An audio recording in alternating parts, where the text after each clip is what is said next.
Hi everyone, welcome to Happy Now Olivia, a channel where you can find the inspiration and the knowledge to be happy and healthy.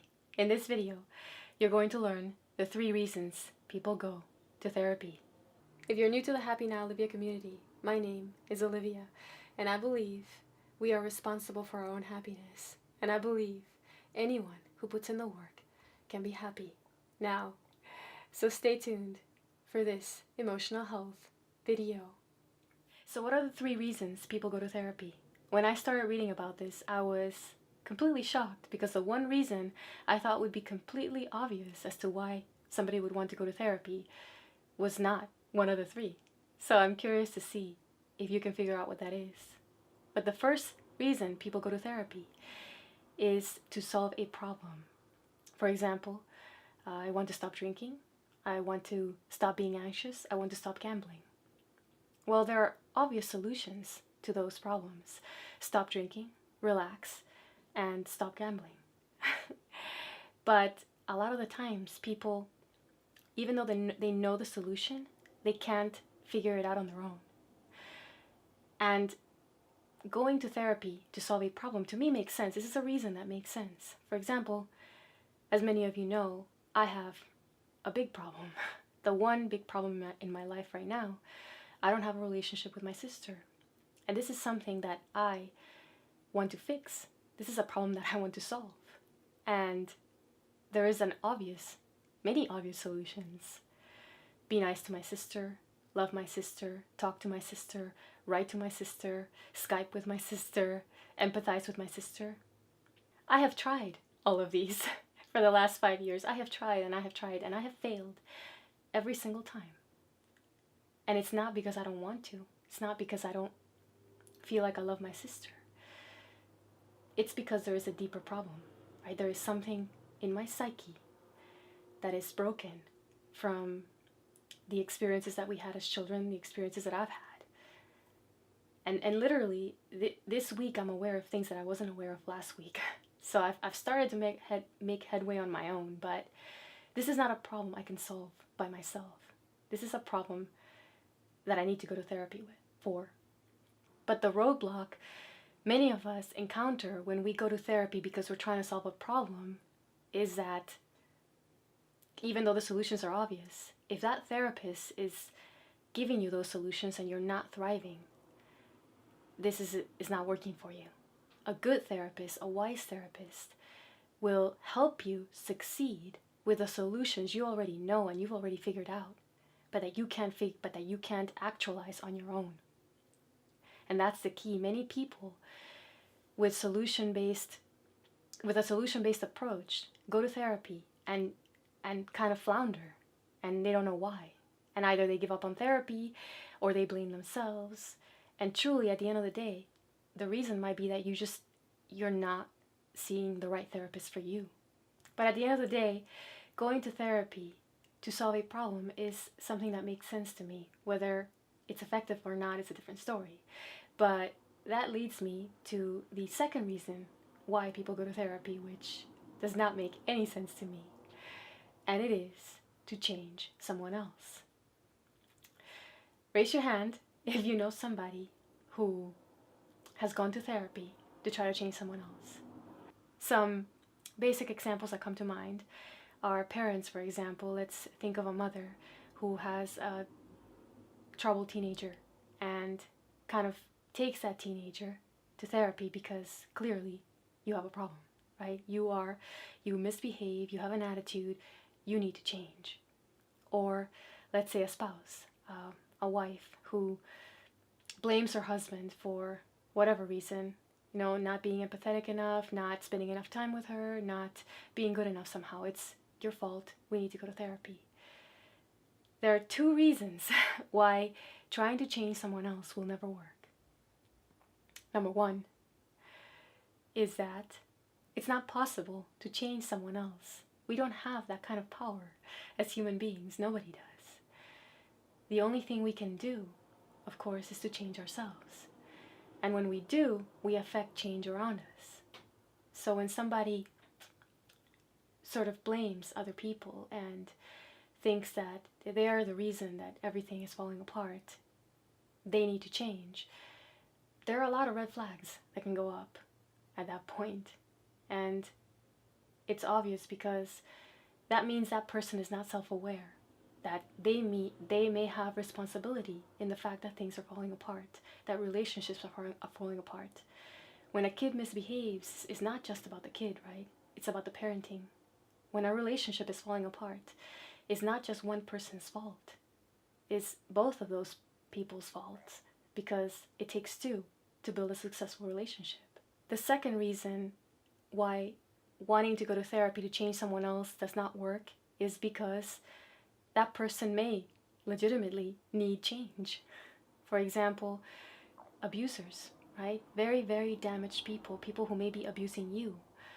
Or even something like somebody cheats, right?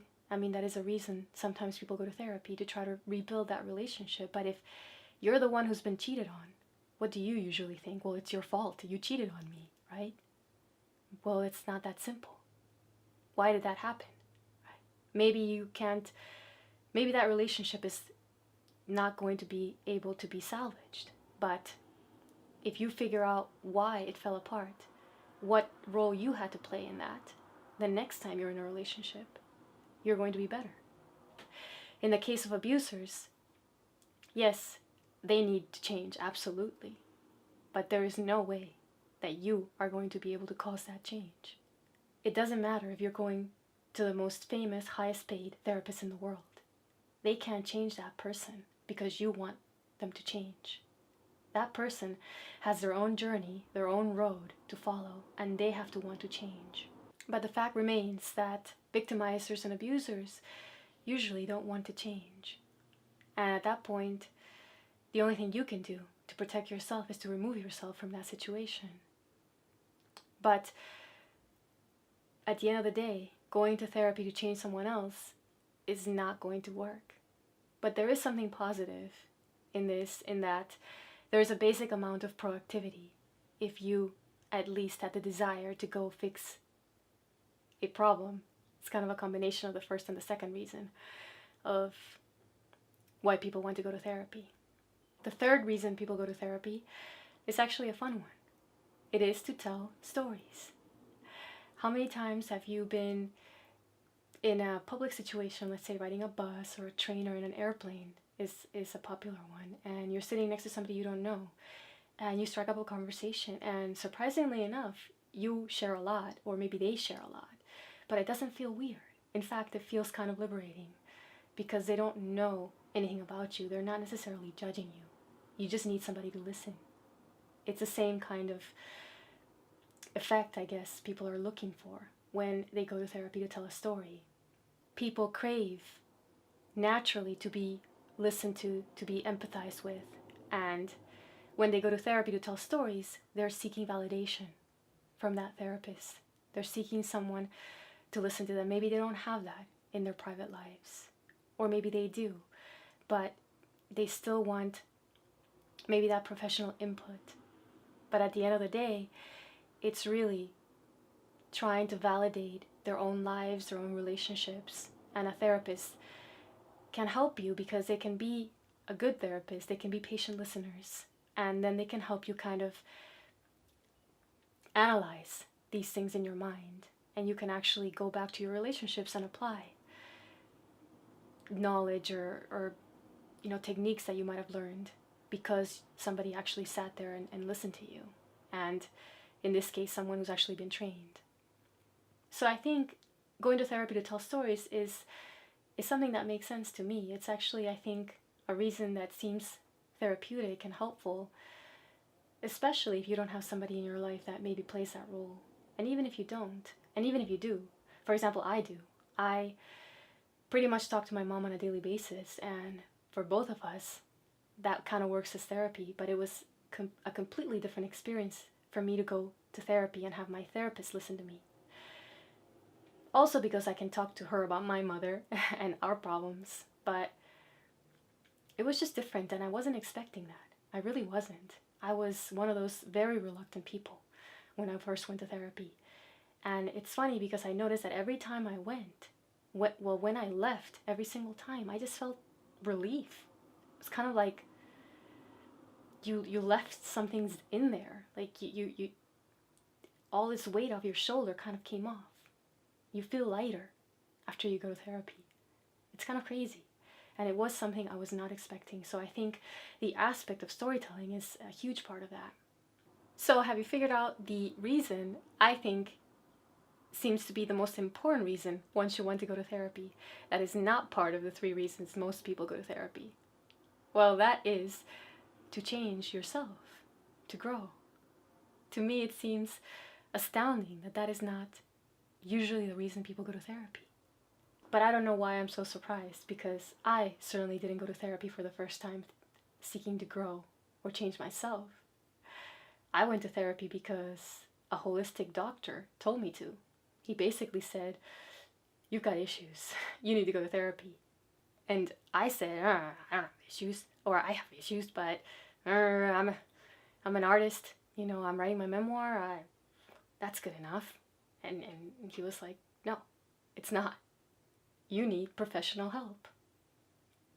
And as stubborn as I am, I'm not a fool. I paid money to see this doctor, and he's saying, "Go to therapy." I say, "Okay, fine," with my arms crossed. And I had the opportunity to get some free sessions with an organization that helps military members. So I said, fine, I'm gonna try this, because what the hell is free? This place is 5 minutes from base. I'll give it a shot. But if you're part of the Happy Now Olivia community, you know I'm very proactive. So it didn't take me long to realize what was happening once I did figure out that I was growing and I was changing. And that was very exciting, because the only way to really help ourselves is to change, is to grow.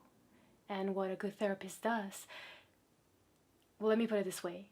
Just like we can't change someone else, a therapist can't change us.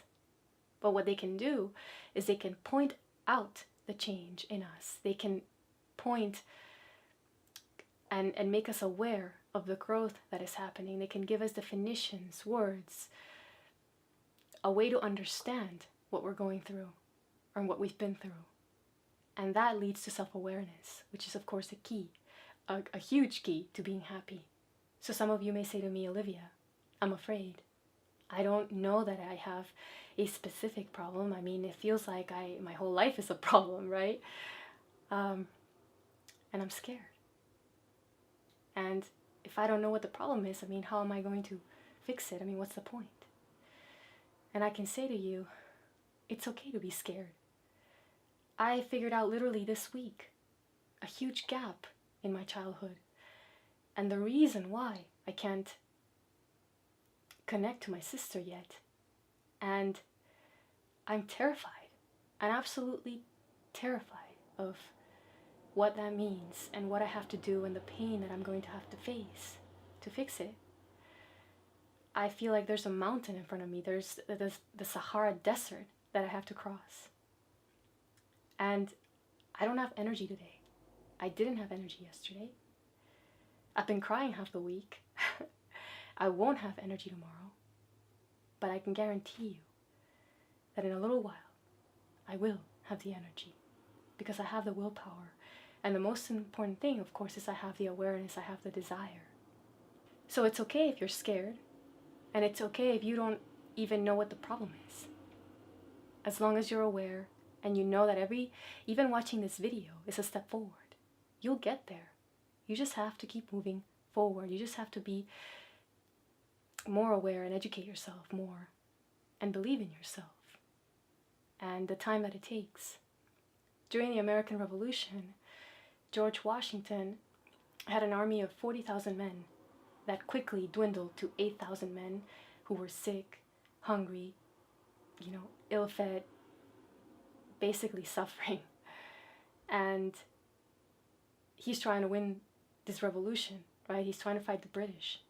And the impulse, of course, was to try to attack the British in one go.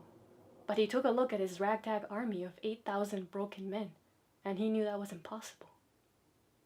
So he knew he just had to hunker down and live to fight another day, waiting for being patient for when the opportunity, the allies, the help would come. But in that case, another day turned to be 5 years. Can you imagine what that was like? At that time, waiting, watching your men demoralized, fighting, waiting for that opportunity to make a difference or to make the right move.